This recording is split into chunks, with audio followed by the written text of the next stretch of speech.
علی بھائی، آج کا پہلا سوال ہے، جب کبھی بھی ہماری جانب سے لوگوں کو عقیدہ توحید کی اہمیت اور شرک کی سینسٹیوٹی سے متعلق آگاہ کیا جاتا ہے تو بعض لوگ اپنے علماء حضرات کے اکسانے پر صحیح بخاری اور صحیح مسلم کی ایک حدیث کا سہارا لیتے ہیں کہ نبی صلی اللہ علیہ صلی وسلم کے اللہ علیہ فرمان کا وآلہ مفہوم ہے، وسلم۔ مجھے اپنے بعد تم سے شرک کا خوف نہیں ہے۔ اس کے تحت ان کا موقف ہے کہ شرک کو ٹاپک بنا کر گفتگو کرنا ہی فضول کام ہے، نعوذ باللہ۔ نعوذ باللہ۔ پلیز اس حوالے سے علی بھائی کی ڈیٹیل جواب کی ضرورت ہے، جزاک اللہ خیرہ۔ جزاک اللہ خیر و احسن الجزا۔ میرے بھائیو، سب سے پہلے تو میں جواباً عرض کروں گا کہ یہ امت محمدیہ صلی اللہ علیہ وآلہ وسلم کا المیہ ہے کہ یہاں پر علماء سو نے بڑی نیک نیتی کے ساتھ بظاہر اس امت کا بیڑا غرق کیا ہے، نعوذ باللہ من ذالک، اور اس میں ان کا جو اعلی کار ہے، جو انسٹرومنٹ ہے ان کا، جو وہ چیزوں کو آؤٹ آف کنٹیکسٹ کوٹ کرنا ہے اور پک اینڈ چوز کرنا ہے، اپنی مطلب کی چیز بیچ میں سے چوز کر لینا اور جو پوری ڈاکٹرن ہے اس کو سائڈ پہ رکھ دینا۔ یہ بھی ایک تلخ حقیقت ہے کہ شرک کے حوالے سے دو ایکسٹریم رویے ہمارے معاشرے کے اندر پائے جاتے ہیں۔ ایک ایکسٹریم پہ وہ لوگ ہیں جو یہ بات بالکل ماننے کے لیے تیار ہی نہیں ہے کہ امت شرک میں مبتلا ہو سکتی ہے، کوئی کلمہ گو اہل قبلہ بھی شرک کر سکتا ہے۔ اور دوسری ایکسٹریم کے اوپر وہ لوگ ہیں جو ہر بات کے اوپر شرک کا فتویٰ لگا دیتے ہیں اور وہ چیزوں کی سینسٹیوٹی نہیں دیکھتے کہ کون سی چیز شرک میں لائی کر رہی ہے اور کون سی چیز بدعقیدگی میں ہے، کون سی چیز بدعت ہے۔ جس گناہ کا جتنا ویٹیج ہے وہ اتنا ہی اس کو دینا چاہیے۔ اب مثال کے طور پہ کوئی شخص کسی مزار پہ چلا جاتا ہے تو آپ زیادہ سے زیادہ اسے یہ کہہ سکتے ہیں کہ یہ نبی علیہ السلام کی نافرمانی پر مبنی چیز ہے، کیونکہ نبی علیہ السلام نے تو مزارات کی مذمت کی ہے۔ صحیح مسلم میں حدیث ہے، نبی صلی اللہ علیہ وآلہ وسلم نے فرمایا، میں تمہیں منع کرتا ہوں قبروں کو پکا کرنے سے، ان پر عمارت بنانے سے اور ان پر بیٹھنے سے۔ ڈائریکٹ بیٹھنا بھی قبر کی توہین ہے اور مجاور بن کے بیٹھنا بھی غلط ہے۔ لیکن قبروں پہ جانے کا حکم ہے، مزارات کی مذمت ضرور آپ کر سکتے ہیں۔ وہ بھی صحیح مسلم میں حدیث ہے، نبی صلی اللہ علیہ وآلہ وسلم نے فرمایا، میں تمہیں قبروں پہ جانے سے منع کیا کرتا تھا، اب میں تمہیں حکم دیتا ہوں کہ قبروں پر جاؤ تاکہ آخرت کی یاد آئے۔ تو اس سے یہ بات پتہ چلی کہ قبر پہ جانے کا حکم ہے، مزارات کی ضرور مذمت ہے۔ لیکن اگر کوئی شخص مزار پہ چلا بھی جاتا ہے تو جب تک وہ اس صاحب قبر بزرگ کو ڈائریکٹ مدد کے لیے نہیں پکارتا، آپ شرک کا فتویٰ تو نہیں لگا سکتے۔ آپ یہی کہیں گے کہ اس کا جانا ایک بدعت پہ مبنی عمل ہے، اور وہ بھی اگر قبرستان میں جائے جنرلی پھر تو بالکل درست ہوگا۔ تو یہ ریشو پروپورشن بھی چیزوں کو دیکھنا چاہیے کہ کون سی غلطی کس لیول کی ہے، اس کو اتنا ہی ہائی لائٹ کیا جائے۔ 11ویں شریف کے بارے میں کہہ دینا کہ جی، یعنی یہ شریف، یعنی میں نہیں استعمال کر رہا، جو لوگ کہتے ہیں، یا محرم شریف کی نیاز یا 12ویں شریف کی میلاد شریف کی نیاز، اس کے بارے میں کہہ دینا یہ شرک ہے، بالکل غلط ہے۔ آپ زیادہ سے زیادہ ایک جو اسپیسیفک ایکٹیویٹی ہے اس کے اوپر بات کر سکتے ہیں کہ کتاب و سنت سے ثابت نہیں ہے۔ جب تک وہ کھانا اللہ کے نام کا ہے تو آپ اس کو شرک کیسے کہہ سکتے ہیں؟ تو یہ بھی ایک زیادتی ہوتی ہے، اور یہ بھی ٹاپک ایسا نہیں کہ اسے ہلکا جانے دیا جائے۔ ایک بڑی ہی الارمنگ حدیث ہے صحیح ابن حبان کے اندر، صحیح سند کے ساتھ، مسند البزار کے اندر بھی موجود ہے، مسند ابی یعلا کے اندر بھی موجود ہے، اور یہ حدیث تفسیر ابن کثیر میں سورۃ الاعراف کی آیت نمبر 175 اور 176، جو بلعم بن باعورہ کے بارے میں ہے، علماء سو کے بارے میں، جو اللہ نے کتے کی مثال بیان کی، اس کی تفسیر میں امام ابن کثیر اس حدیث کو لے کر آئیں کہ اس امت میں بھی اس طرح کے علماء سو ہوں گے، بلعم بن باعورہ، کیونکہ اللہ تعالیٰ نے اس آیت میں فرمایا نا کہ ہم نے اسے علم دیا تھا اور ہم چاہتے تو اس علم سے اس کے درجات بلند کر سکتے تھے، لیکن وہ خود ہی پستی میں گر گیا۔ اور اب اس کی مثال ایسی ہے جیسا کہ ایک کتا، اس پہ کوئی بوجھ ڈالا جائے تب بھی زبان باہر نکال کر ہانپے، اور نہ ڈالا جائے تب بھی ہانپے۔ تو یہ مثال اللہ تعالیٰ نے کتے کی مثال بیان کی ایک عالم سو کے بارے میں. تو اسی لیے پھر امام ابن کثیر اس کانٹیکسٹ میں یہ صحیح ابن حبان کی حدیث لے کر آئے. اس حدیث کے الفاظ یہ ہیں کہ اللہ کے محبوب صلی اللہ علیہ وآلہ وسلم نے فرمایا، حذیفہ ابن یمان رازدار رسول روایت کرتے ہیں صلی اللہ علیہ وآلہ وسلم رضی اللہ تعالیٰ عنہ، کہ آپ صلی اللہ علیہ وآلہ وسلم نے فرمایا کہ مجھے سب سے زیادہ خدشہ تم میں اس شخص کے بارے میں ہے کہ جو قرآن کا علم حاصل کرے گا حتیٰ کہ اس میں مہارت حاصل کر لے گا، لیکن پھر ایسا کوئی تقدیر کا غلبہ اس کے اوپر ہوگا، یعنی وہ خود پستی میں گرے گا کہ وہ قرآن کے علم کے باوجود اپنے پڑوسی کے اوپر ایک تلوار تان دے گا اور اسے کہے گا کہ تو مشرک ہے، اس پہ شرک کا فتویٰ لگائے گا. تو صحابہ کرام علیہم رضوان نے پوچھا کہ یا رسول اللہ اس وقت شرک پہ کون ہوگا، دونوں میں سے شرک کے قریب کون ہوگا؟ تو آپ صلی اللہ علیہ وآلہ وسلم نے فرمایا جو شخص شرک کا فتویٰ لگا رہا ہوگا وہ شرک کے زیادہ قریب ہوگا بنسبت اس کے کہ جس پہ لگا رہا ہوگا. یہ نہیں ہے کہ جس پہ لگا رہا ہے وہ مشرک ہوگا، یہ عربی کا ایک محاورہ ہے کہ وہ شرک کے قریب ہوگا. جس طرح یہ صحیح مسلم میں بھی حدیث ہے نا کہ جو خوارج ہیں ان کے خلاف قتال وہ گروہ کرے گا جو اقرب الی الحق ہوگا، حق کے قریب ہوگا. مراد یہ نہیں کہ دوسرا بھی حق پر ہوگا، کیونکہ وہ تو علیحدہ سے حدیث صحیح بخاری میں موجود ہے 2812 عمار کو ایک باغی جماعت قتل کرے گی، عمار ان کو اللہ اور جنت کی طرف بلائے گا، وہ جماعت دوزخ کی طرف بلائے گی. جو جماعت دوزخ کی طرف بلا رہی ہو وہ تھوڑی سی حق پہ بھی کیسے ہو سکتی ہے؟ تو یہ عربی کا محاورہ ہے.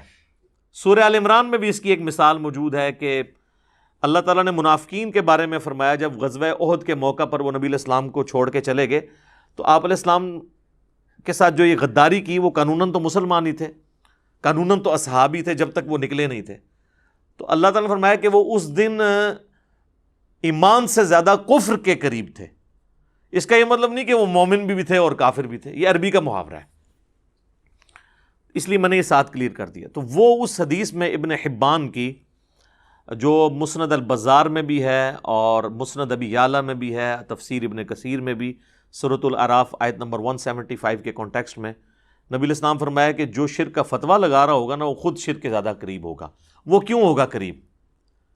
اس کی ایکسپلینیشن دوسری حدیث سے ہوتی ہے. صحیح بخاری اور صحیح مسلم میں ایک متفق علیہ حدیث ہے دونوں کتابوں میں کہ اللہ کے نبی صلی اللہ علیہ وآلہ وسلم نے فرمایا جس شخص نے کسی دوسرے کو کہا اے کافر یا اے فاسق تو دونوں میں سے کافر یا فاسق ہو گیا. اگر تو کہنے والا صحیح کہہ رہا تھا تو جسے کہا وہ ہو گیا، اور اگر کہنے والا غلط کہہ رہا تھا تو جسے اس نے کہا وہ تو نہیں تھا تو فتویٰ اس کے اوپر لوٹ آئے گا. تو یہاں پر بھی وہ جو پڑوسی پہ تلوار تانے گا اور اس کو کہے گا کہ تو مشرک ہے، تلوار تاننے کے بھی الفاظ ہیں. تو یہ ویسے اسپیسیفکلی خوارج کے بارے میں ہے جو مولا علی رضی اللہ تعالیٰ عنہ علیہ السلام کے دور میں ظاہر ہوئے، اور بخاری مسلم میں حدیث ہے، ابو سعید خدری کہتے ہیں کہ ہم نے سیدنا علی کے ساتھ مل کر ان کے خلاف قتال کیا تھا. لیکن یہ سلسلہ وہاں پر رکا نہیں ہے، یہ سلسلہ قیامت تک جاری رہے گا. سنن نسائی میں حدیث ہے کہ خوارج قیامت تک نکلتے رہیں گے اور ان کا آخری گروہ جو ہے وہ دجال کے ساتھ مل کے مسلمانوں کے خلاف لڑے گا. ٹھیک ہے، تو یہ حضرت علی کے جو دشمن ہیں، ناصبی ہیں، خارجی ہیں، یہ ہمیشہ رہیں گے. ہم نے ان کو کافی حد تک ایکسپوز کر دیا اللہ کے فضل سے الحمدللہ. رافضیوں کو تو اہل سنت کے ہاں پہلے ہی ایکسپوز کیا گیا تھا، تو ناصبی بھی الحمدللہ ایکسپوز ہو چکے ہیں. آج یہ ٹاپک نہیں ہے، میں اسے چھوڑتا ہوں یہیں پر. اچھا، اب دوسری طرف جو دوسری ایکسٹریم پہ جو کہہ رہے ہیں شرک ختم ہو چکا ہے، ان کی بھی آپ ہٹ دھرمی کا لیول دیکھیں کہ بالکل ننگا اور اریاں شرک ہوتے ہوئے دیکھ کے بھی انہوں نے آنکھیں بند کی ہوئی ہیں. کیا اس وقت اہل تشیع کے ممبروں پر ان کا جو ایک خاص اسکول آف تھاٹ ہے نصیریہ، ان کے ذاکرین قابض نہیں ہیں اور وہ اعلانیہ نعوذ باللہ علی اللہ، حسین جل جلالہ یہ الفاظ استعمال کرتے ہیں، علی رازق، علی خالق، نعوذ باللہ، اور باقاعدہ اہل تشیع کے علماء نے ان پہ کفر کے فتوے دیے ہیں. تو وہ ہے تو مسلمانوں کا ہی گروہ ہے نا، یہودی عیسائیوں میں سے تو نہیں وہ آئے، مسلمانوں کا ہی گروہ ہے. تو کلمہ گو بھی ہے، اللہ کے نبی علیہ السلام کو بھی آخری پیغمبر مان رہا ہے، اس کے باوجود سیدنا علی کے بارے میں بھی اس طرح کی بات کر کے، تو وہ کلمہ گو مشرک کیا وہ نہیں ہے؟ اہل تشیع خود مانتے ہیں کہ ہاں جی ہماری صفوں میں کلمہ گو مشرک موجود ہیں۔ سید جواد نقوی صاحب نے باقاعدہ کہا ہے کہ یہ اعلانیہ شرک ہے، تو وہ کلمہ گو مشرک ہے نا، ان کو آپ کافر مشرک تو نہیں کہیں گے۔ کافر مشرک تو ہوں گے یہودی، عیسائی، ہندو، بدھسٹ، یہ تو کلمہ گو مشرک ہے نا۔ اور اہل سنت کے ہاں بھی صوفیاء کے اندر پہلے تو یہ طبقہ بہت بڑے لیول پہ تھا، ابھی بھی اس کی باقیات جو ہے وہ جاہل صوفیاء کے اندر موجود ہیں، حلولیہ، جن کا یہ عقیدہ ہے کہ اللہ تعالیٰ انسان کے اندر حلول کر جاتا ہے، نعوذ باللہ من ذالک۔ اور یہ اتنا ایک مانا ہوا عقیدہ ہے صوفیاء کے ہاں کہ تصوف پہ جو پہلی باقاعدہ کتاب لکھی گئی فارسی زبان کے اندر، عربی میں تو اس سے پہلے بھی کتابیں موجود تھیں، فارسی زبان میں کشف المحجوب لکھی گئی، علی بن عثمان حجویری المتوفا 465 ہجری، انہوں نے تصوف کے 12 فرقے لکھے ہیں، اور اس میں انہوں نے لکھا کہ 10 جو ہیں یہ حق پر مبنی ہیں اپنے فروعی اختلافات کے باوجود، لیکن جو آخری 2 ہیں نا وہ گمراہی پر مبنی ہیں، اور ان میں سے انہوں نے ایک کہا حلولیہ، جن کا یہ عقیدہ ہے کہ اللہ انسان کے اندر حلول کر جاتا ہے، نعوذ باللہ، جس کی ہی آپ ایک سمجھ سکتے ہیں کہ فارم کسی حد تک یہ وحدت الوجود کا عقیدہ ہے، اگرچہ اگر اس کی تعویل ان سے پوچھی جائے تو وہ کچھ اور کرتے ہیں، اس پہ تو ہم فتویٰ نہیں لگاتے، لیکن جو عموماً وحدت الوجود کی تعبیر کی جاتی ہے وہ تو بڑی غلط ہے۔ ہماؤست پینتھیزم کا عقیدہ کہ خالق اور مخلوق میں کوئی فرق نہیں، خالق نے ہی مخلوق کا روپ نعوذ باللہ دھار لیا ہے۔ تو یہ حلولیہ کو تو خود صوفیاء اہل سنت کے گمراہ کہتے ہیں۔ تو یہ حلول کا عقیدہ کیا شرک کا عقیدہ نہیں ہے؟ حادث کو قدیم سے الگ کرنے کا نام توحید ہے۔ حادث ہم ہیں اور قدیم اللہ ہے، اور جب کوئی کہے کہ دونوں چیزیں ایک ہیں اور پھر کہ ہک ہے ہک ہے ہک ہے، جڑا ہک کی ڈھو آ کے وہ کافر و مشرک ہے، جب یہ اشعار بولے جائیں کہ ایک کو جو 2 کہہ دے وہ کافر و مشرک ہے، حالانکہ ایک کو 2 کہنا ہی توحید ہے۔ خالق کو مخلوق سے الگ کرنے کا نام، قدیم کو حادث سے الگ کرنے کا نام توحید ہے۔ تو یہ اوریاں شرک ہمیں نظر آ رہا ہے۔ ابھی تو میں ان چیزوں کی بات ہی نہیں کر رہا کہ جو فزیکلی آپ یوٹیوب پہ ویڈیوز دیکھ سکتے ہیں، لوگ قبروں کو ڈائریکٹ سجدہ کر رہے ہیں، اس میں پھر وہ اس تفریق میں پڑ جاتے ہیں، یہ سجدہ تعظیمی نہیں ہے، سجدہ عبادت نہیں ہے، سجدہ تعظیمی ہے۔ وہ ہم ان بحثوں میں نہیں پڑھتے۔ کیا مسلمان کو یہ زیب دیتا ہے کہ قبر کے آگے جا کے جھک جائے؟ پھر ہندو جب ہمارا مذاق اڑاتے ہیں کہ یار ہم تو پھر بھی کھڑے ہوئے کو پوجتے ہیں، تم تو لیٹے ہوئے کو پوجتے ہو، پھر ہمیں برا نہیں لگنا چاہیے جب ہماری حرکتیں ایسی ہیں۔ ویسے علماء تو اسے کنڈیم کرتے ہیں، لیکن ان علماء کی جرت ہے کہ ان لوگوں کو روکیں، کیونکہ مزارات کے اوپر تو انہی علماء اور انہی پیر عظام کا قبضہ ہے۔ انہی مزارات کے اوپر ان بزرگوں کو کھڑے ہو کے کوئی گالی دے، سارے روکنے کے لیے پہنچ جائیں گے، اور اسی مزار کے اوپر اللہ کو گالیاں دی جا رہی ہیں۔ جی، شرک کرنے والا اللہ کو گالی دیتا ہے۔ سورہ مریم میں آیا کہ قریب ہے آسمان پھٹ پڑے، زمین شک ہو جائے اور پہاڑ ریزہ ریزہ ہو جائیں، ان دعوا للرحمن ولدا، جو رحمان کے لیے بیٹا تجویز کرتے ہیں، یعنی یہ بھی ایک شرک کی فارم ہے۔ اگر زمین و آسمان اور پہاڑوں کے احساسات ہوں تو ان پہ پھٹ پڑیں جو اللہ کے ساتھ شرک کرتے ہیں۔ تو یہ اس قسم کے عقائد کرنا، جو چیزیں اللہ کے ساتھ خاص تھیں وہ غیر اللہ کے ساتھ کرنا، تو کیا یہ شرک کی کیٹیگری میں فال نہیں کرے گا؟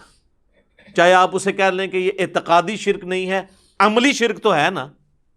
ہم نہیں کہتے عقیدے میں وہ مشرک ہیں کہ وہ اسے رب مان کے کر رہے ہیں، لیکن عملاً تو یہ شرک ہے نا۔ ایک تعظیمی والا بھی ایشو تھا، وہ بھی کل ہو گیا۔ سنن ابی داؤد میں حدیث ہے، سنن ابن ماجہ کے اندر حدیث ہے، اور یہ حدیث جو ہے وہ مشکات کے اندر بھی موجود ہے کہ ایک صحابی نے آ کر نبی صلی اللہ علیہ وآلہ وسلم کو سجدہ کیا۔ آپ نے فرمایا سر اٹھا، یہ کیا کر رہا ہے؟ اس نے کہا کہ میں ہیرا نامی شہر جو ہے کوفے کے پاس، وہاں گیا اور میں نے دیکھا کہ لوگ اپنے سردار کو سجدہ کرتے ہیں، تو آپ تو اللہ کے رسول ہیں، تو میں آپ کو کیوں نہ سجدہ کروں؟ تو آپ صلی اللہ علیہ وآلہ وسلم نے فرمایا کہ مجھے بتاؤ جب میں فوت ہو جاؤں گا اور تم میری قبر سے گزرو گے، کیا میری قبر پہ بھی سجدہ کرو گے؟ اس نے کہا نہیں یا رسول اللہ۔ یعنی اتنا ان کو بھی پتا تھا، جو ڈائریکٹ سجدہ کرنے والے ہیں ان کو بھی پتا ہے کہ قبر والا سجدہ ذرا مسئلہ خراب ہو جائے گا۔ تو پھر آپ نے فرمایا کہ اگر میں سجدہ جائز سمجھتا تو بیویوں سے کہتا کہ اپنے خاوندوں کو سجدہ کریں اس حق کے سبب جو اللہ تعالیٰ نے ان کو دیا ہے۔ آپ اندازہ کریں ایک صحابی کا اجتہاد بھی نبی علیہ السلام نے ریجیکٹ کر دیا ہے، کیونکہ کتاب و سنت کی تعلیمات کے خلاف تھا۔ اجتہاد انہوں نے اپنی جگہ بالکل ٹھیک کیا تھا، لیکن کتاب و سنت سے ٹکرا رہا تھا۔ تو سجدہ تعظیمی تو ویسے ہی اس امت میں ختم ہو چکا ہے، ان بحثوں میں ڈالنا اور انہی بحثوں نے راستہ کھولا ہے۔ وہ کہتے ہیں جی جو قبر پہ سجدہ کر رہے ہیں نا، آپ اس کو نا یہ کہیں کہ وہ مشرک تو نہیں ہے، لیکن اس کا یہ عمل جو ہے نا وہ حرام ہے، سجدہ تعظیمی کر رہے ہیں، ہاں سجدہ عبادت کرے تو ہم اسے شرک کہہ دیں گے۔ بھئی سجدہ عبادت اور سجدہ تعظیمی والا چکر تو اس وقت ہوتا ہے جب بندہ زندہ سامنے موجود ہو۔ ایک بندہ جا کے مٹی کی ڈھیری کے آگے گر رہا ہے تو وہ تو ایکویلنٹ ٹو بت ہے، اور یہ میں اپنی طرف سے نہیں کہہ رہا۔ مسند امام احمد میں صحیح سند کے ساتھ یہ حدیث موجود ہے، الموطا امام مالک میں بھی ہے، اور مشکات المصابیح کے اندر بھی موجود ہے۔ نبی علیہ السلام نے اپنے آخری وقت میں یہ دعا کی تھی، اللہم لا تجعل قبری وثنا یعبد، اے اللہ میری قبر کو ایسا بت نہ بننے دینا کہ لوگ اس کی پرستش شروع کر دیں۔ رسول اللہ کی قبر پہ ہمارے ماں باپ اولاد سب قربان، اور آپ اپنی قبر کو خود کہہ رہے ہیں کہ یا اللہ اسے بت نہ بننے دینا۔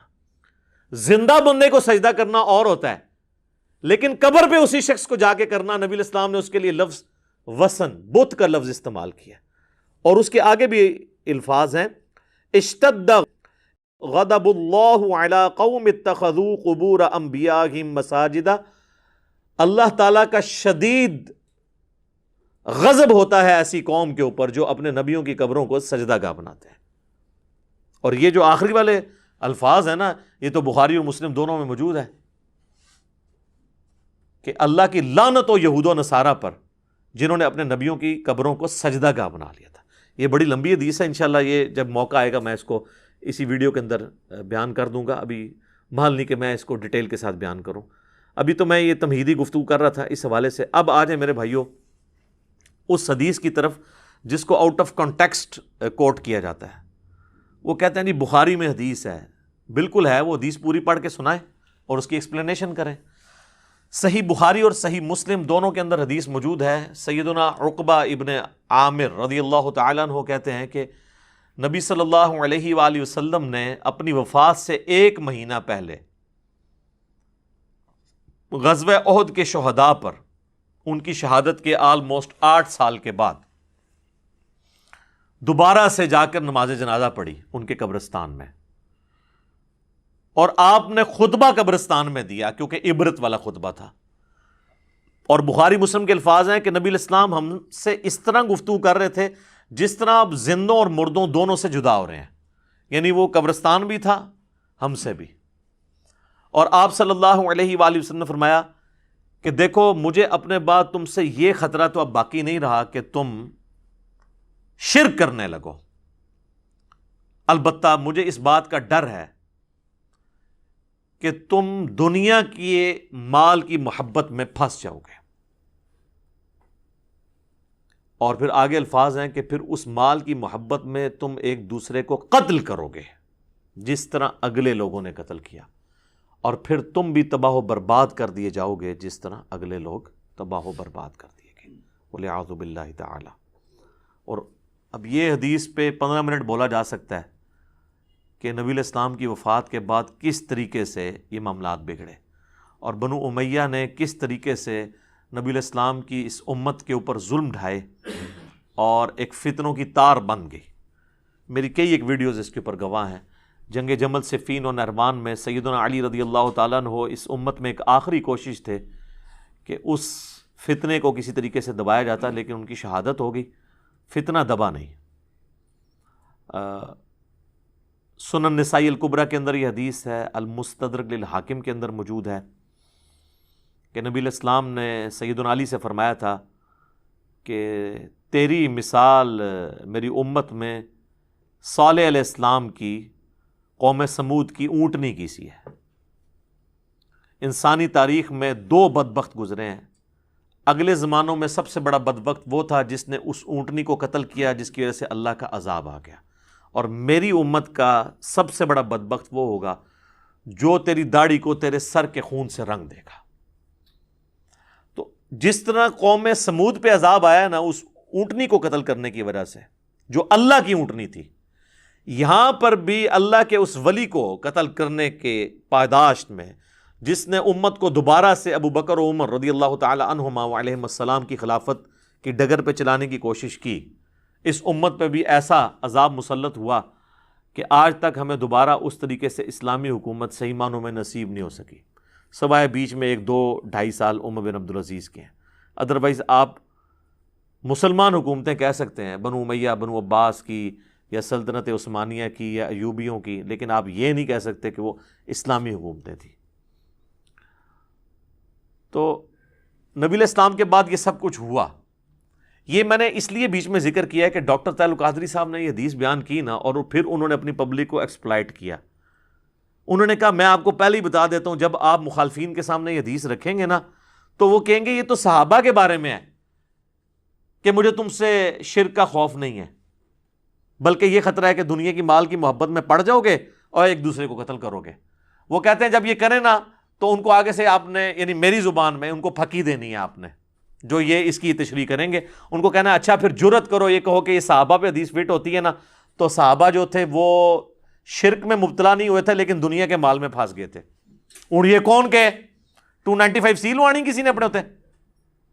حالانکہ معذرت کے ساتھ ڈاکٹر طاہر القادری صاحب حافظہ اللہ تعالی من الجنت والناس، ان سے زیادہ کس کو پتا ہے کہ بنو امیہ کس طریقے سے دنیا کی محبت میں مبتلا ہوئی؟ ان کو بتانے کی ضرورت ہے؟ لیکن ایک ٹکٹ میں 2 مزے کرتے ہیں یہ لوگ۔ ان کو نہیں پتا کیا ہوا ہے، جنگ جمل صفین نہروان کیوں ہوئی ہے، اس کے پیچھے کیا موٹیوز تھے، سب کو پتا ہے۔ آج میرا ٹاپک نہیں، آپ یوٹیوب پہ میری کئی ویڈیوز آپ دیکھ لیں، میرا کربلا والا ریسرچ پیپر پڑھ لیں، صحیح الاسناد احادیث کی روشنی میں اکثر بخاری اور مسلم سے میں نے ان ایشوز کو ریزالو کیا۔ تو وہ کہتے ہیں آپ نے ان کو یہ کہنا ہے تو وہ خود بخود بیک فوٹ پہ چلے جائیں گے۔ نہ سر، ہم نہیں جائیں گے۔ آل امیہ کے خدمت گزار تو چلے جا سکتے ہیں، ہم تو نہیں جا سکتے، ہم تو پہلے ہی جناب چلتی پھرتی 302 ہیں علمی۔ کہ میرے بھائیوں واقعی ایسا ہوا ہے۔ اچھا دوسرا، اگر آپ نے محتاط اس کی تشریح کرنی ہے تو آپ یوں کریں کہ نبی علیہ السلام کے ڈائریکٹ مخاطبین صحابہ تھے، آپ فرمایا تم سے مجھے شرک کا خدشہ نہیں مگر دنیا کے مال میں پھنس جاؤ گے، اور صحابہ کے ذریعے پوری امت کو خطاب تھا۔ یہ بات تو طے ہے کہ پوری امت دنیا کے مال کے فتنے میں نہیں پھنسی، چند لوگ تو ہمیشہ اس فتنے سے آزاد رہتے ہیں نا، تو ہم کہتے ہیں صحابہ رہے ایکسکلوڈنگ بنو امیہ میرے نزدیک، اور آپ چلیں ان کو بیچ میں ڈال لیں تاکہ آپ کو بات سمجھ آ جائے کسی طریقے سے۔ تو نبی علیہ السلام کے مبارک زمانے میں صحابہ وہ گروہ تھے کہ جو حق پر قائم رہے اور ان سے شرک کا صدور نہیں ہوا، اور دنیا کی مال کی محبت میں وہ لوگ پھنسے جو نبی علیہ السلام کی وفات کے بعد مرتد ہو گئے۔ بخاری مسلم میں آتا ہے کہ کئی قبائل جو مرتد ہوئے ہیں نبی علیہ السلام کی وفات کے بعد، جو فتح مکہ پر مسلمان ہو چکے ہوئے تھے۔ منکرین زکوٰۃ کون تھے؟ زکوٰۃ کافروں سے تو نہیں لی جاتی، مرتد ہوئے، اور یہی ہیں جن کے بارے میں بخاری اور مسلم پہ آتا ہے کہ میرے حوض کوثر پہ کچھ اصحاب لائے جائیں گے اور میں کہوں گا اصحابی اصحابی، اور ایک حدیث میں اصیحابی اصیحابی، یہ تو میرے صحابہ ہیں۔ تو مجھے بتایا جائے گا آپ کو نہیں پتا، آپ کے بعد یہ دین سے الٹے قدم پھر گئے تھے اور انہوں نے دین میں بدعتیں جاری کر دی تھی۔ تو نبی علیہ السلام کہتے ہیں پھر میں بھی اس وقت وہی کہوں گا جو عبد صالح عیسیٰ ابن مریم کہیں گے، اے اللہ جب تک میں ان میں موجود رہا ان پر گواہ تھا، جب تو نے مجھے اٹھا لیا پھر تو ہی ان پر گواہ ہے، اب تیری مرضی ہے، تیرے بندے چاہے انہیں عذاب دے چاہے بخش دے۔ اور نبی علیہ السلام فرماتے ہیں پھر میں کہوں گا سحقن سحقن لمن غیر بعدی، ان کو مجھ سے دور کر دو جنہوں نے میرے بعد میرے دین کو بدل دیا۔ اچھا اس حدیث کے راوی کہتے ہیں کہ یہ وہ لوگ ہوں گے جو نبی علیہ السلام کی وفات کے بعد مرتد ہو گئے اور سیدنا ابو بکر نے ان کے خلاف قتال کیا۔ سیدنا ابو بکر کے دور میں جو مرتد ہوئے اور حضرت ابو بکر کے دور سے پہلے وہ مسلمان تھے، وہ کون ہیں؟ بریلوی دیوبندی اہل حدیث شیعہ یا قانوناً صحابہ؟ اسی لیے اصحابی اصحابی کے الفاظ ہیں، یہ لے آتے ہیں امتی امتی والے طریق کو، وہ الگ سے ہے، یہاں تو اسپیسیفکلی یہ ہے۔ تو وہ دنیا کی محبت میں ہی ہوئے نا، زکوٰۃ دینے سے انکار کیا، دنیا کی محبت میں ہی کیا نا، تو پڑھے تو تھے۔ ہاں خلفائے راشدین سابقون الاولون سیدنا ابوبکر، عمر، عثمان و علی رضی اللہ عنہم اجمعین وعلیہم السلام اجمعین، اور ان کے پیٹرن پہ چلنے والے لوگ وہ اس فتنے سے آزاد رہے۔ اور پھر جیسے یہ آگے معاملہ چلتا گیا، ہمیشہ ایک گروہ اس فتنے سے آزاد رہا دنیا کی محبت کے، اور باقی لوگ تو پھر شکار ہوئے ہیں۔ یہ حدیث کوئی آج کی تو نہیں ہے، نہ یہ حدیث کوئی دیوبندی، بریلوی، اہل حدیث، شیعہ اختلاف کے بعد سامنے آئی ہے، یہ حدیث تو پہلے سے موجود تھی بخاری مسلم میں، اور اللہ کے فضل سے آج سے آلموسٹ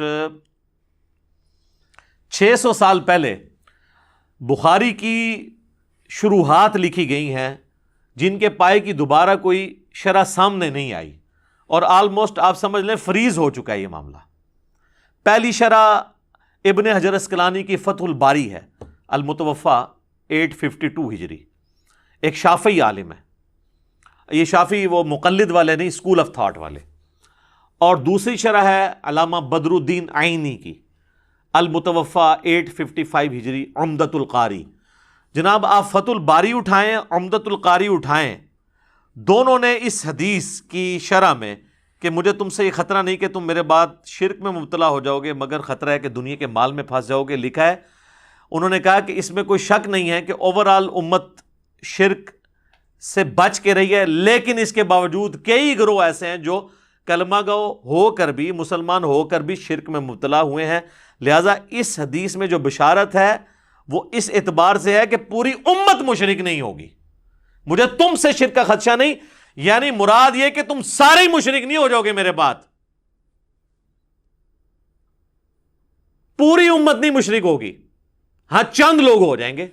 اور یہ کون لکھ رہا ہے؟ ابن حجر اسقلانی اور بدر الدین عینی، انہوں نے تو خیر لکھا، میں اس کو بخاری مسلم سے پروف کروں گا اس بات کو کہ انہوں نے بالکل ٹھیک لکھا کہ پوری امت نہیں ہوگی۔ المستدرک للحاکم میں صحیح سند کے ساتھ حدیث ہے 399 نمبر کہ نبی علیہ السلام نے فرمایا کہ میری امت کبھی بھی گمراہی پر جمع نہیں ہوگی، جماعت پر اللہ کا ہاتھ ہے، یعنی پوری امت گمراہ نہیں ہوگی۔ بنی اسرائیل تو سارے ہی گمراہ ہو گئے تھے نا، لیکن میری پوری امت گمراہ نہیں ہوگی۔ جو سنن نبی داؤد میں بھی حدیث ہے کہ میری امت کے 72 فرقے دوزخ میں جائیں گے، ایک جو ہے نا وہ حق پہ قائم رہے گا، الجماعہ، امت کی مین سٹریم۔ 72 کلمہ گوئی ہیں جو دوزخ میں جا رہے ہوں گے۔ پھر بخاری اور مسلم دونوں میں حدیث ہے کہ میری امت کا ایک گروہ قیامت تک حق پر قائم رہے گا، کوئی نقصان پہنچانے والا ان کو نقصان نہیں پہنچا سکے گا، وہ غالب رہیں گے یہاں تک کہ قیامت قائم ہو جائے۔ ایک گروہ، باقیوں کے لیے تو کہہ دیا 72 جب کہہ دیے دوزخ میں ہے تو ایک کے لیے۔ لہذا وہ جو حدیث ہے نا مجھے تم سے شرک کا خدشہ نہیں مگر دنیا میں مبتلا ہو جاؤ گے، تو وہ جو شرک کے خدشے سے پاک ہے نا وہ ایک ہی گروہ ہے، لیکن دنیا کی محبت میں ہو جائے گا، اور اس میں کئی لوگ ہوں گے جو نہیں بھی ہوں گے۔ یہ جو بخاری اور مسلم کی حدیث ہے نا، اس کی شرح جو ہے نا وہ ایک اور حدیث سے ہو جاتی ہے جو سنن نبی داؤد کے اندر ہے اور مشکات میں بھی، کہ قیامت اس وقت تک قائم نہیں ہوگی جب تک میری امت کے قبائل مشرکین سے جا کر نہ مل جائیں اور بتوں کی پوجا نہ شروع کر دیں۔ نبی علیہ السلام نے فرمایا کہ بتوں کی پوجا وہ شروع کر دیں گے میری امت کے لوگ، تو وہ پہلے بت پرست نہیں ہوں گے، بعد میں شروع کریں گے، ورنہ جو پہلے بت پرست تو حضور کے زمانے میں موجود تھے۔ اور میری امت میں 30 جھوٹے دجال پیدا ہوں گے جو دعوے نبوت کریں گے، وَأَنَا خَاتَمُ النَّبِيِّينَ لَا نَبِيَّ بَعْدِي، اور میں خاتم النبیین ہوں، میرے بعد کوئی نبی نہیں۔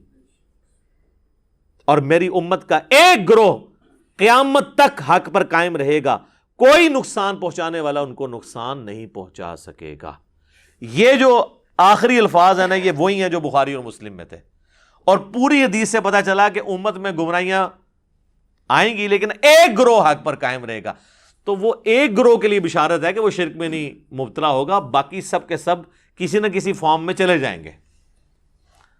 تو یہ اس حدیث کی شرح احادیث کی روشنی میں نے کی، اور بزرگوں کے اقوال تو میں نے پہلے بتا دیے ہیں فتح الباری سے اور عمدۃ القاری سے، تاکہ کسی کو وہم نہ آئے کہ یہ اپنی کوئی ذاتی تفسیر بیان کر رہا ہے۔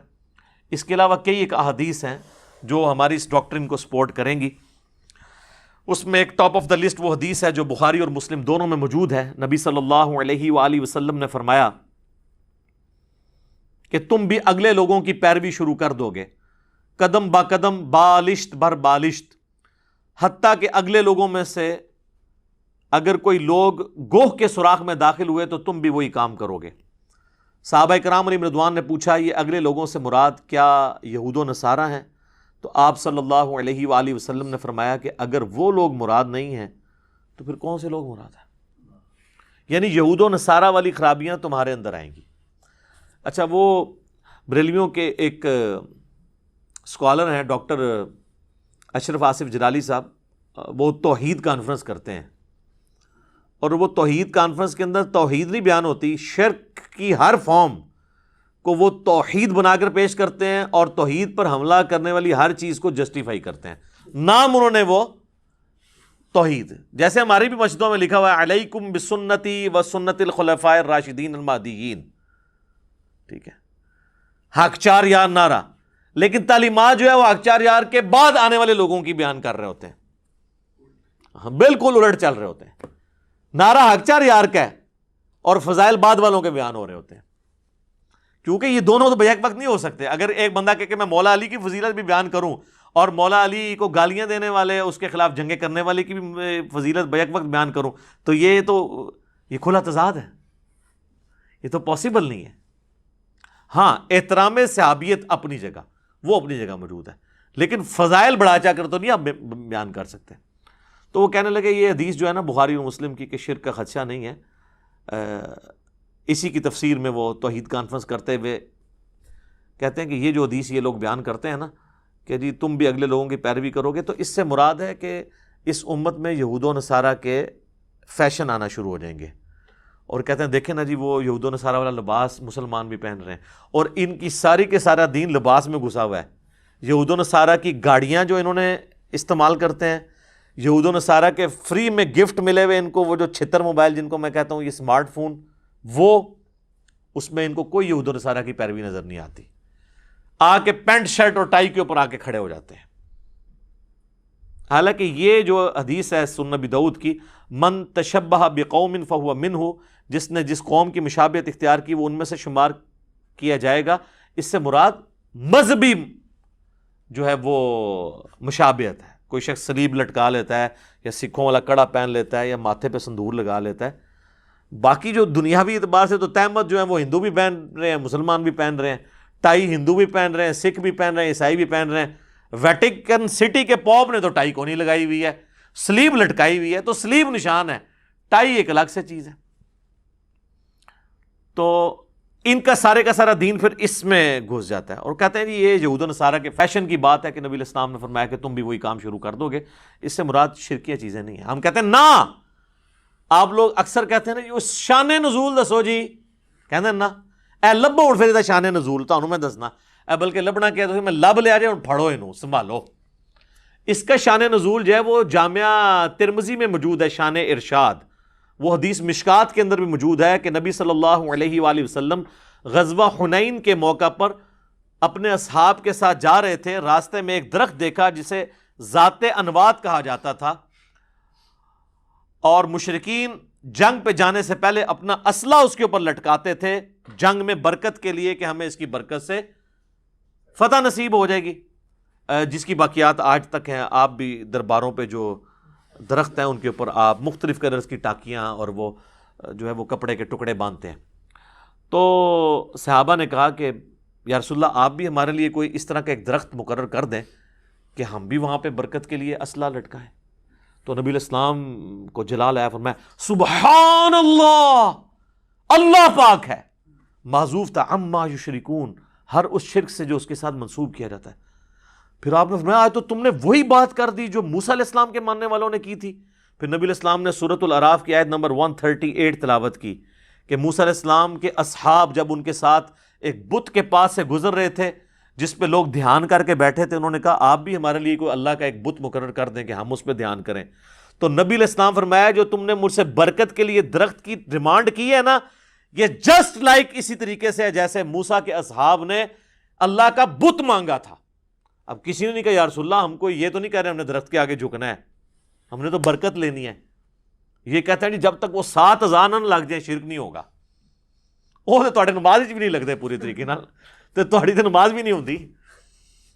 کہانیاں بنائی ہوئی ہیں, صحابہ کو نہیں پتا تھا کہ یا رسول اللہ ہم تو برکت کے لیے کہہ رہے ہیں, صرف اسلحہ ٹچ کرنا ہے, آپ ہمیں پکڑ کے بتوں کے اوپر ڈال رہے ہیں کہ یہ بت کھڑا کر رہے ہیں, ہم آپ کے تربیت یافتہ ہیں, ہم نے کہاں سے. پھر آپ نے وہاں پہ فرمایا کہ تم بھی اگلے لوگوں کے پیچھے چل پڑو گے. یہ وہی حدیث بخاری اور مسلم کی, اس کی شرح, شان نزول, شان ارشاد یہ ہے. یہ فیشن کے بارے میں نہیں, شرکی ایکٹیویٹیز کے بارے میں. اور واللہ وہ شرکی ایکٹیویٹیز جن کو آپ ماننے کے لیے تیار نہیں ہوں گے کہ شرکی ہیں. آپ کو یہ کہا جانا ہے کوئی درخت ہے اس کے ساتھ لوگ برکت کے لیے کوئی چیز ٹچ کرتے ہیں, آپ کہیں گے جی بدعت کہنا, جی اس کو شرک تو نہ کہیں. نبی علیہ السلام تو کہہ رہے ہیں یہ تو بت کے مترادف ہے. یہ آپ نے فرق دیکھا ہے. امام الموحدین صلی اللہ علیہ وآلہ وسلم کی تربیت آپ کوئی موقع نہیں جاننے دیتے تھے. کتاب الجمعہ چیپٹر میں حدیث ہے صحیح مسلم کے اندر, ایک صحابی خطبہ دے رہے تھے, انہوں نے کہا من یطع اللہ ورسولہ فقد رشدا, جو کوئی اللہ اور اس کے رسول کی اطاعت کرے وہ کامیاب ہو گیا. ومن یعصہما فقد غوا, اور جو ان دونوں کی نافرمانی کرے وہ گمراہ ہو گیا. فرمایا بئس الخطیب انت, کتنا برا خطیب ہے تو. یہ کسی عربی سے ذرا پوچھیے گا جب کسی کو کہا جائے بئس الخطیب انت, وہ اسی طرح ہی بولا جاتا ہے. عربیوں کو آپ کبھی دیکھیں نا, جس طرح ہمارے پٹھان بھائی آپس میں عام گفتگو میں لگتا ہے لڑ رہے ہیں, عربی بھی بالکل ایسے ہی لگتا ہے. ان کا ایک اپنا سٹائل ہے. تو نبی صلی اللہ علیہ وآلہ وسلم نے فرمایا کہ بڑا برا خطیب ہے تو, تجھے چاہیے تھا تو کہتا وَمَن يَعْصِ اللَّهَ وَرَسُولَهُ فَقَدْ غَوَا, جو اللہ اور اس کے رسول کی نافرمانی کرے وہ گمراہ ہو گیا. واللہ لٹریچر میں, ڈکشنری میں دیکھا جائے تو اس صحابی کے جملے میں کوئی خرابی نہیں تھی, آؤٹ آف کانٹیکسٹ بھی نہیں تھا. جب اس نے کلیئر کر دیا جو اللہ اور اس کے رسول کی اطاعت کرے وہ کامیاب ہوا, جو ان دونوں کی نافرمانی کرے وہ ناکام ہو گیا. اس نے پہلے ہی اللہ رسول کو الگ کر دیا ہے, لیکن نبی علیہ السلام فرمایا کہ اس جملے کا جو دوسرا حصہ ہے اس میں بھی الگ کرو. لیکن یہ کیا کہتے ہیں, ہک ہے, ہک ہے, ہک ہے, جڑا ہک کی ڈو آکھے وہ کافر و مشرک ہے. ہم کہتے ہیں جو ڈو کی ہک آکھے وہ کافر و مشرک ہے. اور نبی علیہ السلام نے فرمایا کہ تو کتنا برا خطیب ہے. اور یہی حدیث سنن نبی داؤد میں اس کے آگے الفاظ آپ فرمایا قم اذهب, اٹھ اور ادھر سے نکل جا, ابھی تو اپنی شکل دور کر ادھر سے. یہ بڑے سخت الفاظ ہیں اس شخص کی طرف سے کہ وَإِنَّكَ لَعَلَىٰ خُلُقٍ عَظِيمٍ, سورۃ القلم میں جسے کہا گیا, جن کا اخلاق بڑے اعلیٰ درجے کا تھا. لیکن توحید کے معاملے میں نبی علیہ السلام بہت سینسٹیو تھے. اور اسی سینسٹیوٹی کا پھل پھر آپ دیکھتے ہیں کہ صحابہ کرام علیہم رضوان توحید کے معاملے میں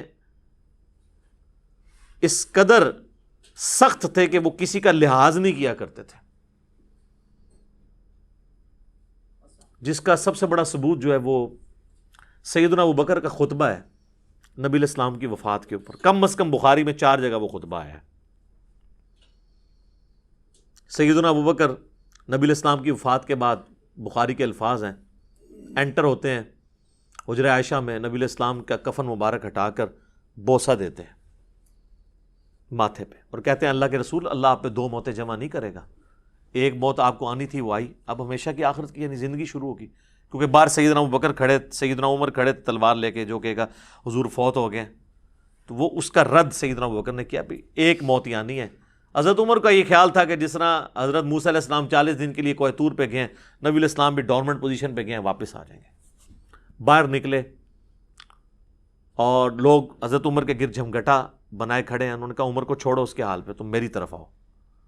اور انہوں نے سٹیج پہ اپنے ممبر پہ چڑھتے ہوئے پہلا جملہ بولا جو پاکستان کے قانون میں 295C یہ بدبخت لگوا دیتے, من کانا یعبد محمدن فإن محمدن قد مات. جو کوئی تم میں سے محمد کی عبادت کرتا ہے یا کرے گا, یہ دونوں معنی ہوں گے, مضارع کا سیغہ, تو جان لے کہ محمد مر چکے. وَمَن يَعْبُدُ اللَّهَ, اور جو کہ اللہ کی عبادت کرتا ہے اور کرے گا, فَإِنَّ اللَّهَ حَيٌّ لَا يَمُوتُ, تو جان لو کہ اللہ کو کبھی موت نہیں آئے گی. وہ ہمیشہ کے لیے زندہ ہے. کسی صحابی نے اٹھ کے نہیں کہا کہ ابو بکر یہ فرضی جملوں سے آپ کیوں سہارا لے رہے ہیں, یا آج کی وہ زبان میں تنو اور کوئی آیت نہیں لبھی, تنو اور کوئی حدیث نہیں لبھی, تو کولو جملے پڑھنا ہے, تو پڑھ وما ارسلناک الا رحمۃ للعالمین, یہی کہتے ہیں نا, یہ مشورہ دیتے. تو پڑھ قل ان کنتم تحبون اللہ فاتبعونی, تو پڑھ ان اللہ وملائکتہ یصلون علی النبی اللہم صلی علی محمد وعلی آل محمد, تو پڑھ من یطع الرسول فقد اطاع اللہ, تو پڑھ انا ارسلناک شاہدا ومبشرا ونذیرا وداعیا الی اللہ باذنہ وسراجا منیرا. تنو اور کوئی شے نہیں لبھی, تو کونوں جملے بنا رہے ہیں. پھر سیدنا ابوبکر نے اپنے اس جملے کی دلیل میں قرآن سے 2 آیات پڑھی. سورہ آل عمران کی آیت نمبر 144, وما محمد الا رسول قد خلت من قبلہ الرسل افإن مات او قتل. محمد تو نہیں تھے مگر ایک رسول, اگر یہ مر جائیں یا قتل کر دیے جائیں تو کیا تم دین سے الٹے قدم پھر جاؤ گے؟ اور جو کوئی دین سے الٹے قدم پھرے گا اللہ کا کوئی نقصان نہیں کرے گا, اور ثابت قدم رہنے والوں کو اللہ جزا دے گا. اور پھر آپ نے سورہ الزمر کی آیت نمبر 30 پڑھی, انک میت وانہم میتون, اے نبی تمہیں بھی موت آنی ہے اور ان کو بھی مرنا ہے. یہ 2 آیات حضرت ابوبکر نے یہ 2 آیات پڑھی ہیں حضور کی میت کے اوپر. اور میں کہتا ہوں یہ نبی الاسلام کی کامیابی ہے کہ آپ نے ایسی ٹیم پروڈیوس کی ہے جو ان کی وفات پر توحید کو آشکار کرنے والی آیات پڑھ رہی ہے, ان کی شان میں نہیں پڑھ رہی. یہ نبی الاسلام کی کامیابی ہے, ورنہ نبی الاسلام نے ایک اور عیسیٰ ابن مریم بن جانا تھا. اور یہ آپ کی تعلیمات کی برکت ہے. صحیح بخاری میں حدیث ہے, دیکھنا میری شان کو اس طرح بلند نہ کرنا جس طرح نصارہ نے کر دیا عیسیٰ ابن مریم کو, اور ڈیوینٹی میں کلیم کر دیا میں اللہ کا بندہ اور اس کا رسول ہوں, مجھے اللہ کا بندہ اور اس کا رسول ہی کہنا. تو سر پھر صحابہ نے دیکھے نا کیسی نصیحت پلے باندھی ہے کہ حضور کی میت کے اوپر گفتگو کیا ہو رہی ہے. یہ نبی الاسلام کی کامیابی ہے, یہ آپ کی تربیت کا اثر ہے. اچھا, اور اگر ناسخ و منسوخ کو بھی دیکھا جائے, یہ تو حدیث جو ہے نا وہ تو حضور کی وفات سے 1 مہینہ پہلے کی ہے کہ مجھے تم سے شرک کا خدشہ نہیں, اور وہ میں نے بتایا آؤٹ آف کانٹیکسٹ یہ کوٹ کرتے ہیں. ہم آپ کو نبی الاسلام کی بیماری کے دنوں کی پھر حدیث بتا دیتے ہیں, 5 دن پہلے کی, 2 دن پہلے کی, 1 دن پہلے کی. وہ بخاری اور مسلم دونوں میں حدیث ہے. اما عائشہ کہتی ہیں کہ نبی صلی اللہ علیہ وآلہ وسلم کے وفات کے دن قریب تھے, اور آپ پر مرض کی جب شدت ہوتی تھی تو آپ اس تکلیف کی وجہ سے اپنے چہرہ مبارک سے چادر کو بار بار ہٹاتے تھے, اور پانی کا ایک برتن تھا اس سے ہاتھ گیلا کر کے تو وہ بخار کی گرمی کو ٹھنڈا کرتے تھے, اور ساتھ ساتھ کہتے جاتے تھے لعن اللہ الیہود والنصارى اتخذوا قبور انبیائہم مساجدا. اللہ کی لعنت ہو یہود و نصارہ پر, انہوں نے اپنے نبیوں کی قبروں کو سجدہ گاہ بنا لیا تھا. اور اما عائشہ کہتی ہیں اگر ہمیں یہ خطرہ نہ ہوتا کہ لوگ رسول اللہ کی قبر پہ سجدے شروع کر دیں گے تو میں اپنے حجرے کو عام زیارت کے لیے کھول دیتی, یعنی حجرے کی دیوار گرا دیتی, ورنہ تو اجازت لے کے جانا پڑتا تھا کیونکہ اما عائشہ کی وہاں پہ رہائش تھی, تو ان کا میں اوپن کھول دیتی. لیکن ہمیں خطرہ تھا کہ حضور اپنی وفات کے وقت ہمیں ڈرا رہے تھے اس بات سے کہ کہیں حضور کی قبر پہ سجدے نہ ہو. تو اس وقت اما عائشہ نے کیوں نہیں کہا یا رسول اللہ آپ تو مہینہ پہلے ابھی خطبہ دیا آپ نے کہ مجھے شرک کا کوئی خوف نہیں ہے, تو اب یہ آخری وقت آپ کو دوبارہ خوف کس چیز کا لاحق ہے, کس چیز کا خدشہ ہے آپ کو؟ اتنا آسان کام نہیں ہے. ان کو پتا تھا کہ اس کا کیا مطلب ہے اور اس کا کیا مطلب ہے. اور صحیح مسلم میں تو الفاظ ہیں کہ نبی الاسلام نے اپنی وفات سے 5 دن پہلے, 5 کے الفاظ ہیں, خطبہ دیا اور فرمایا آگاہ ہو جاؤ, اگلے لوگوں میں سے جب کوئی نبی فوت ہو جاتا تھا یا کوئی نیک بندہ, لوگ اس کی قبر پہ سجدے شروع کر دیتے تھے, اور میں تمہیں منع کرتا ہوں کہ میرے ساتھ یہ کام نہ کرنا. کسی نے نہیں کہا یا رسول اللہ آپ کو کیا ٹینشن ہے, آپ کو اللہ نے گارنٹی دے دی ہے کہ آپ کی امت شرک نہیں کرے گی. اور پھر وفات کے دنوں میں مسند امام احمد میں اور الموطا امام مالک میں, مشکات میں بھی حدیث موجود ہے, نبی الاسلام دعا کیا کرتے تھے اللہم لا تجعل قبری وثنا یعبد, اے اللہ میری قبر کو ایسا بت نہ بننے دینا کہ لوگ اس کی عبادت کریں. نبی الاسلام نے اپنی مبارک قبر کو, جس پہ ہمارا تن من دھن ماں باپ اولاد سب قربان, اس قبر کو بھی بت سے تشبیہ دے دی کہ اگر اس کی بھی عبادت کی جائے گی. اور پھر آگے الفاظ ہیں اشتد غضب اللہ علی قوم اتخذوا قبور انبیائہم مساجدا, اللہ تعالیٰ کا شدید غضب نازل ہو ہوتا ہے یا ہو ایسی قوم پر جو اپنے نبیوں کی قبروں کو سجدہ گاہ بناتی ہے۔ ایک اور بڑی رکت انگیز حدیث ہے، اما عائشہ ہی روایت کرتی ہیں، بخاری اور مسلم کے الفاظ ہیں کہ حضور کی بیماری کے دن تھے، مسلم میں الفاظ ہیں کہ آپ کے آخری دن چل رہے تھے، اور حضور کی 3 بیویاں ایک جگہ جمع ہیں، اما عائشہ، ام سلمہ، ام حبیبہ۔ تو ام سلمہ اور ام حبیبہ آپس میں گفتگو کر رہی ہیں کہ جب ہم حبشہ گئے تھے تو ہم نے وہاں ایک ماریا نام کا گرجا دیکھا تھا جہاں پہ کچھ تصویریں لٹکی ہوئی تھی۔ ہائے ہائے ہائے، حضور بیماری کے عالم میں آپ نے جب یہ گفتگو سنی ہے تو آپ فوراً متوجہ ہوئے، آپ فرمایا ان کی یہی تو خرابی تھی، جب ان کا کوئی نیک بندہ یا نبی فوت ہو جاتا تھا وہ اس کی قبر کے اوپر تصویریں لٹکا دیتے تھے اور پھر وہاں پہ سجدے شروع کر دیتے تھے۔ وہ لوگ قیامت والے دن بدترین مخلوق بنا کے اٹھائے جائیں گے جو اپنی نبیوں کی قبروں پر سجدے کرتے تھے اور وہاں پہ ان کی تصویریں لٹکاتے تھے۔ سر اس امت کو تو چھوڑ دیں، انہوں نے نبیوں کی تصویریں کیا لٹکانی ہیں، انہوں نے تو آپ جائیں مارکیٹ میں جا کے بزرگوں کی تصویریں خرید لیں اور باقاعدہ نام لکھیں یہ فلانا بزرگ ہے فلانا بزرگ ہے، چلو اس میں کچھ زندہ بھی ہیں، ان کو تو ہم کہہ سکتے ہیں یہ وہی ہیں۔ 800 سال پرانے بزرگوں کی تصویریں، وہ کہتے ہیں جی وہ خواب میں زیارت ہوئی ہے، تو اس سے انہوں نے پھر نہ وہ نقشہ اس کا بنوا لیا۔ تو یار کتنے تابعین، تبع تابعین اور بعد کے لوگ ہیں جن کو رسول اللہ کی خواب میں زیارت ہوئی ہے، انہوں نے تو کوئی اپنی یادداشت سے حضور کی تصویر نہیں بنوائی۔ یہ آپ کس طرف امت کو لے کے جا رہے ہیں؟ وَلِعَاذُ بِاللَّهِ تعالی۔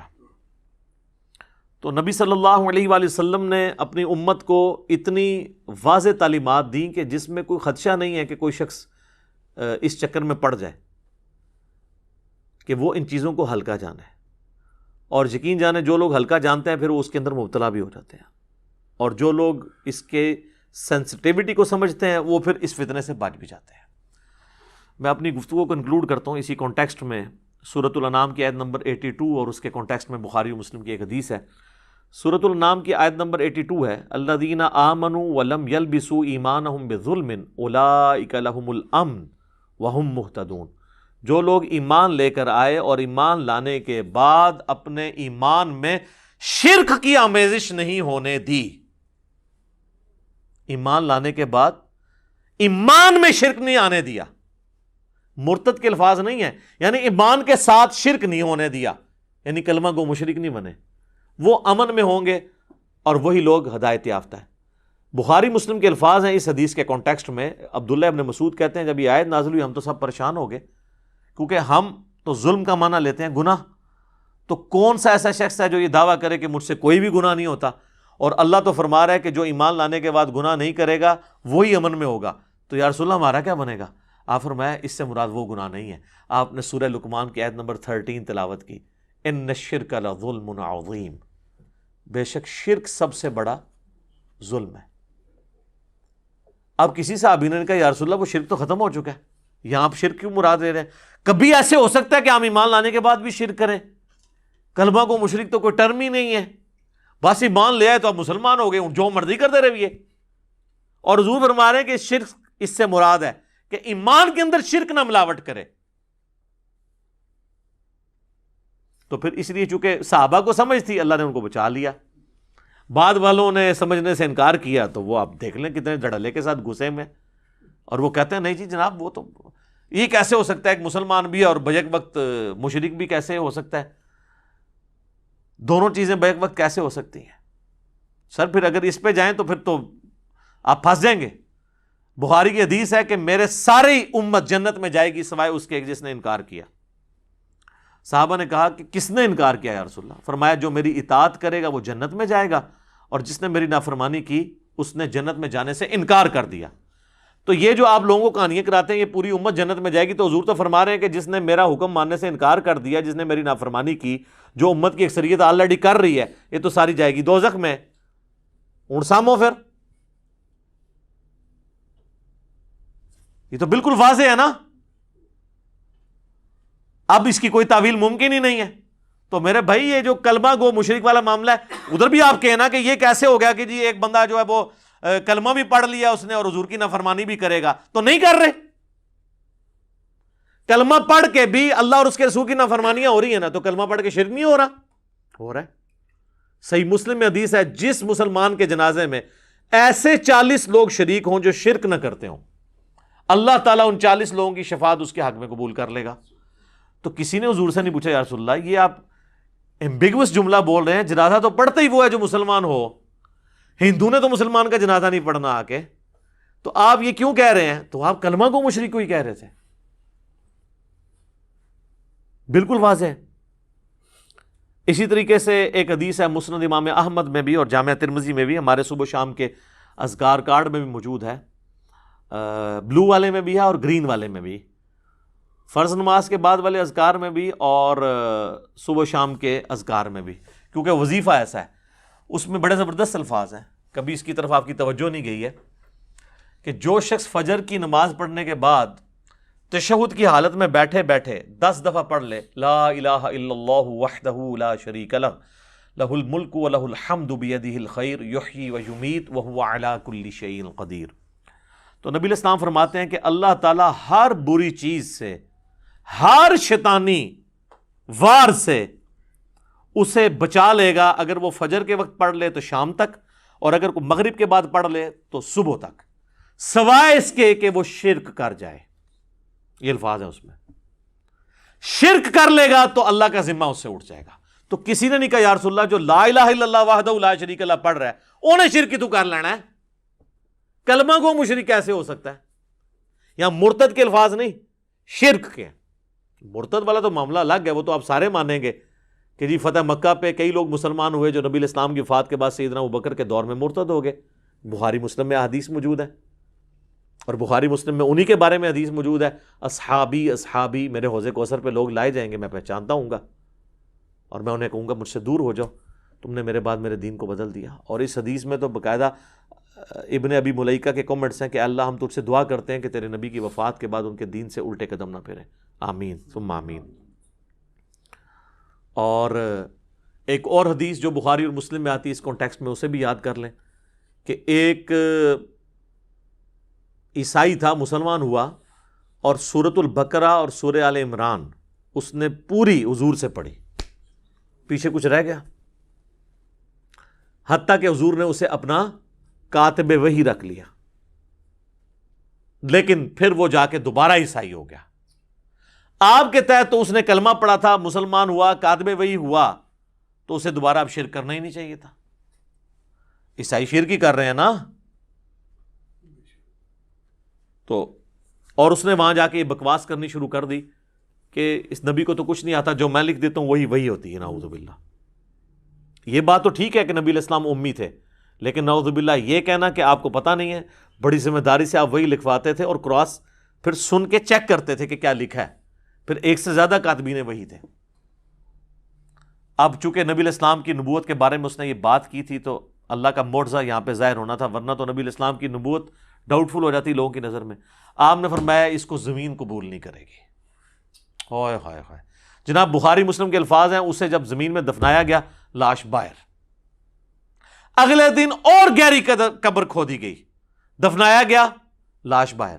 پھر لوگوں میں چیما گوئیاں شروع ہو گئیں کہ ہو سکتا ہے کہ حضور کے ساتھی نکال دیتے ہیں قبر باہر, اس کو لاش کو باہر نکالتے ہیں. انہوں نے پھر تیسرے دن اتنی گہری قبر کھودی کہ جس کو کہتے ہیں نا پانی تک پہنچ کے, بس دفنا کے سائڈ پہ پھر قبر سے باہر وہ لاش. چونکہ حضور نے فرما دیا تھا, یہ اللہ نے وحی کے ذریعے بتا دیا تھا کہ یہ آپ کے ساتھ جس نے غداری کی ہے نا, اسے دنیا میں عبرت کا نشان. اب وہ اس کی لاش پھر باہر رہی ہے, دفنا اسے قبر نہیں نصیب ہوئی پھر. تو وہ تو سورۃ البقرہ سورہ آل عمران اس نے پڑھی ہوئی تھی.